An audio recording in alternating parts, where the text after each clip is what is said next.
Que feriez-vous si vous voulez qu'une personne qui vous déteste vous apprécie? La logique voudrait que vous vous rapprochiez de cette personne, que vous lui offrez votre amitié, mais si la personne vous déteste vraiment, il y a très peu de chances que ça marche. Maintenant, si je vous disais qu'il existe un moyen assez contre-intuitif de faire en sorte que les gens vous adorent, peu importe ce qu'ils ont eu à penser de vous.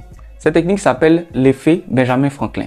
L'histoire raconte que Benjamin Franklin, l'un des pères fondateurs des États-Unis, avait un adversaire politique qui lui était particulièrement hostile et qui voulait rallier à sa cause. Comme il avait appris que ce rival avait dans sa librairie un livre très rare, il lui écrit un mot pour lui demander s'il pouvait emprunter le livre. Contre toute attente, le rival accepta, peut-être flatté de l'intérêt que le faisait Franklin ou juste par politesse, toujours est-il que ce fut le départ d'une grande amitié entre les deux hommes. Franklin résume cette histoire par cette phrase: celui qui vous fait une faveur sera plus disposé à en faire davantage plus que celui que vous avez vous-même aidé.